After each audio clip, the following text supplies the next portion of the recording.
not batting above 300 in their lineup right now. So a lot of power, have to respect that. But then as you saw in that first strike there, a bunt attempt, so also have to be ready on their toes for the Flyers. Well, mentioned Kieran Kumar in her first season, and she's very familiar with the Flyers. Last stop was just down the road in Oxford, Ohio, and Miami University. And big first out for Dwyer and for the Flyers with so much power. She's getting that first one, settling some nerves against the 24 ranked Buckeyes.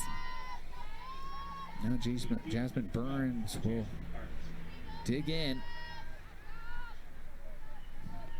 Saw her numbers in our start, and she's always been a player that you got to be careful and very dangerous and being able to touch them all in one swing of the bat, but hasn't seen power like this. And well, let's be honest, the Ohio State Buckeyes haven't seen power like this. She is really putting together a historic season, and just her second year in Columbus. Yeah, Alex, I was going to say, just a sophomore, so a lot of growth, and that's really promising for the Buckeyes. Dwyer quickly ahead. Wind slightly blowing out today. These teams met up a year ago in Columbus, and Ohio State was able to get the W. 15-2 all time are the Buckeyes against the Flyers.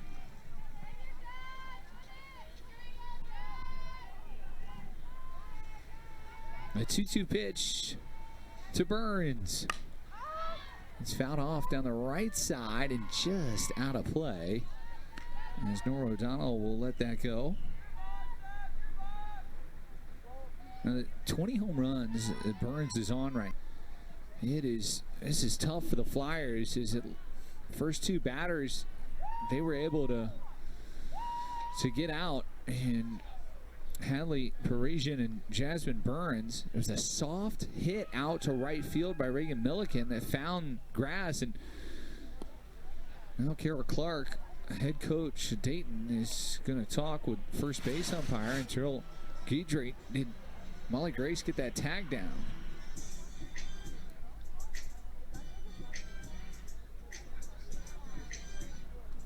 It looks as if she did.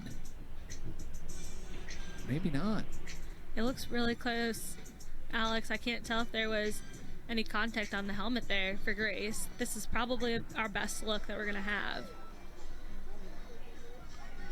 So 3-0 to score. After that replay, it does look like first base umpire got that call right. I don't think we saw any contact there.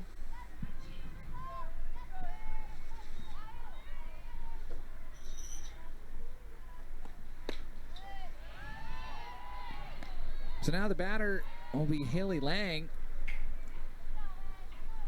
And what a wild first inning.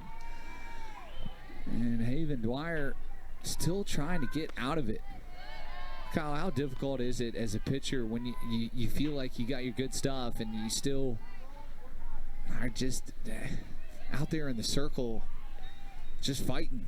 It's definitely becomes a mental game there. Friday 9-5. They got roughed up on Saturday as the Nittany Lions won 11-2 in 5 innings, but they closed things out on Sunday with a 14-11 win in Happy Valley. And that run production, it is showing out here as we get back to the top of the order with Lily Parisian, who grounded out to second her first time up. Dwyer just really looking to get an out right now and gain some momentum back. Like I said, it's only the second inning, so if the Flyers can kind of stop the run production here and chip away a little bit, can wipe their hands a little bit, but they have to stop it here. We've seen 4 home runs in this game as Chloe Wong started this party in the bottom of the first. And since then, we've seen 3 straight off Ohio State bats. And Lang Lamone and Cruz. The script has been flipped a little bit for the Buckeyes here. We saw 3 singles well placed by the top of the lineup, who typically had shown that run production and that power production, and then the bottom of the lineup just shows that power as well. 1-2 to the Ohio State left fielder. Flyers in the red, Buckeyes in the black. And this one's fouled out the left side. Kyle, talk about this ballpark. You won a lot of ball games here at Dayton Softball Stadium. When the wind is blowing out, and here we are right on the river. I'd like to think that this is sort of a hitter's park. It definitely is. When the wind is blowing, the balls are flying, that's for sure. And it's not too humid out today or at all, really, so there's nothing hanging the balls up in the air either, so they're definitely going. This one on the ground. Look out, Jasmine Burns. She's in the on-deck circle and got a hot shot. She's all right, and back into the box is Parisian.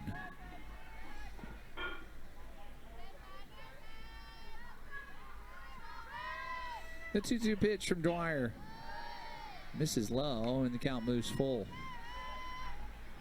A really nice crowd on hand to see this one. Quite a few softball teams in attendance this afternoon. Not letting Dwyer kind of throw around as much. Burns seeing Dwyer for the second time, and Haven will start her off. This one missing outside.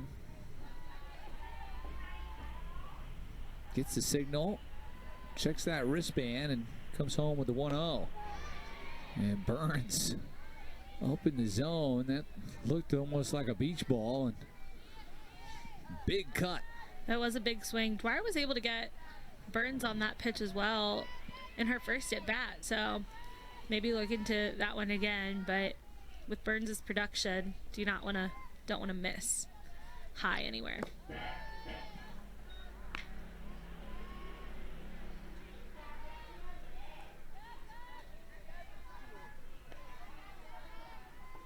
Burns over the weekend recorded her 100th career RBI, but take note that she's got 63 this season.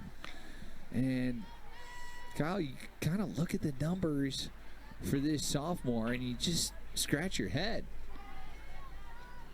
Yeah, they're incredible. I don't really know how else to put it. I mean, in such a competitive conference as well, she's doing.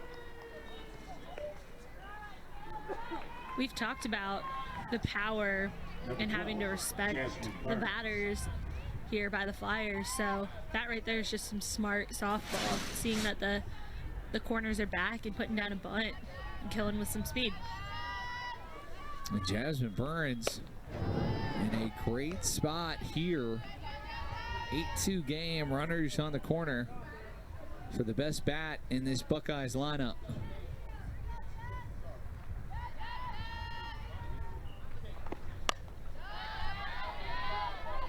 Burns facing Linneman for the first time. It was 1 for 2 against Haven. Dwyer singled back in the second. Takes a strike there.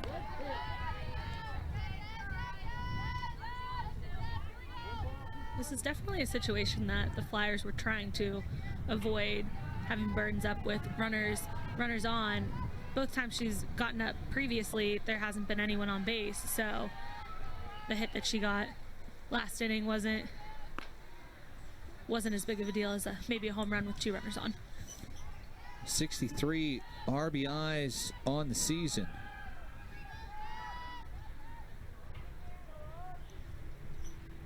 Now she's approaching the RBI record. And what's really sort of crazy, we've already mentioned she's been able to tie the mark for home runs, but she's doing it with the teaming. I mean, between Milliken and Burns, you got 63, 62.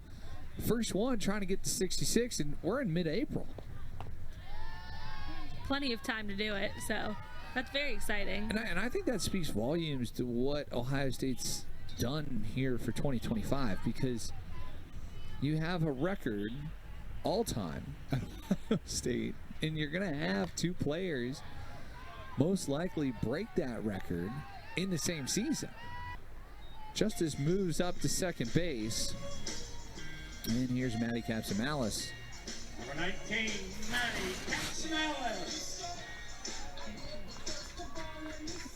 So Kieran Bailey has got a flyer in scoring position. Can Capsamalis drive Addie Justice home? The first pitch to Maddie, up and out of the zone. Maddie Capsamalis, 6 doubles, 3 home runs, 25 RBIs. Team leader in that category. And hitting .342 on the season. Popped up her first time to the dish. Takes that pitch and quickly ahead here 3-0. Flyers would love to see Capsamalis get on, as Chloe Wong has got a home run to her name, and she takes a few cuts in the on-deck circle.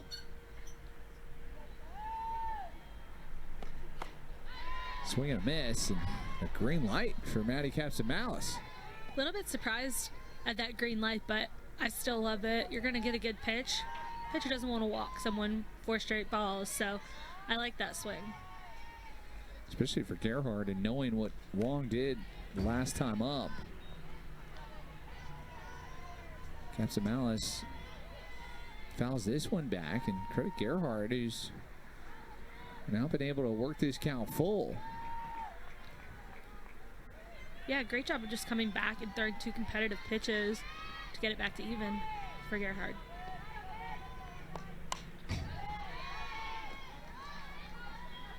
Kyle, talk about that 3-0 mindset, because I know it varies. You know you're going to get that pitch to hit, but also sort of being down, you're I think, and correct me if I'm wrong, you're taking as number 2 is on, and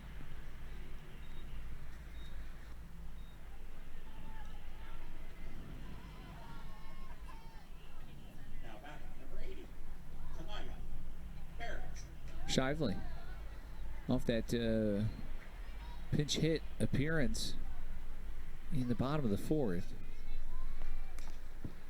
Staying in the game is Diane Barrett out of Dublin, California. Came on to run for Jasmine Burns, who ends her day 2 for 3 with a couple of hits.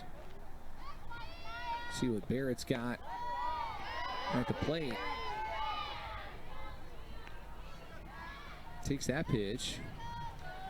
And the count 1-1, 1 out, 1 on. It's Parisian down at first.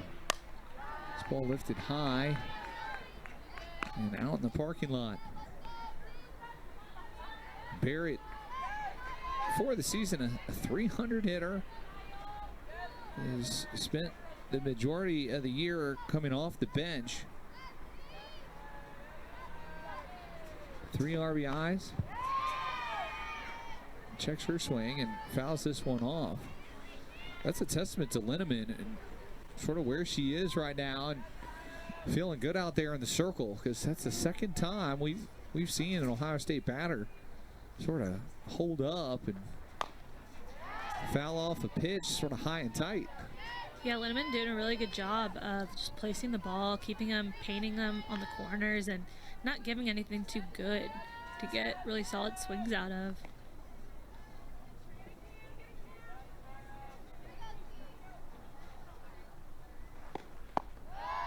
Linneman trying to get Barrett to chase. Credit Barrett for staying away. Both these teams going to be staying in Ohio for the weekend, and they're very thankful for that, as Dayton Flyers will welcome in the Fordham Rams on Friday. We'll have that game for you. We'll have all the games for you for Friday and Saturday.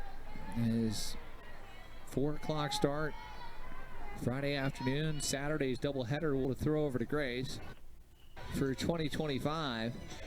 But she has not appeared in some time. Last outing was April the 5th.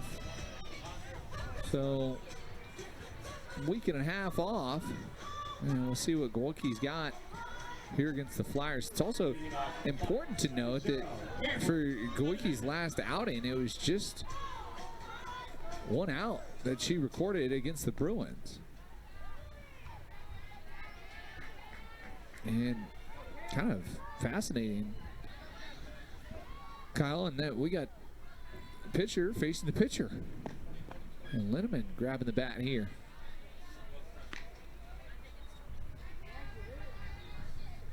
Yeah, Linneman looking just to work off of kind of the momentum she's created for the Flyers with some great pitching in relief.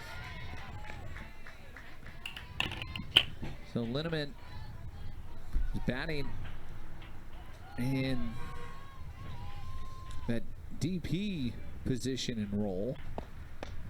Taking here as it moves, it's outside, and they count 3 balls and a strike. This is 8-9-1 in the Dayton lineup.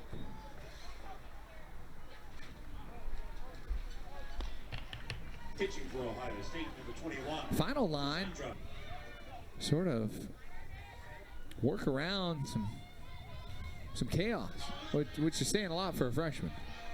Yeah, she's come in and done what she's been asked. She came in, got outs, gave up 1 run, but was able to really keep the game in control. Addie Justice will be the batter.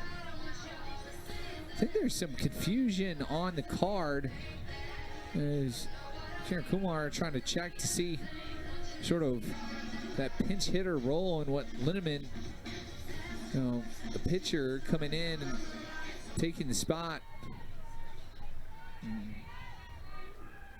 Kara Clark, always sort of a master when it comes to her lineup. Kyle, you know that very well. I've learned some things over the last couple of years about what you can do with a lineup card. What I learned from Coach Clark is that she knows what she's doing, and that I don't really question what she's doing, and that what she's doing is right usually. As confusing, as chaotic as it can be, she knows how to craft a lineup to get the most out of it. That's for sure.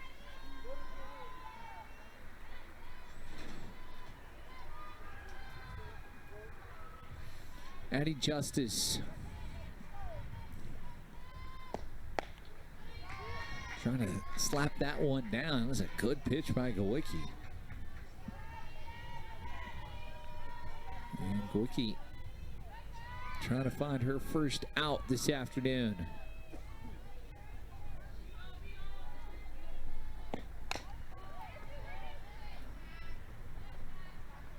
Justice will come back to the batter's box.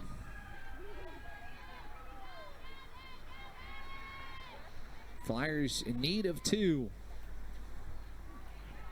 as Dayton's win streak in jeopardy, as Ohio State from the get-go able to score 3 runs in the first inning, and they just kept their foot on the gas.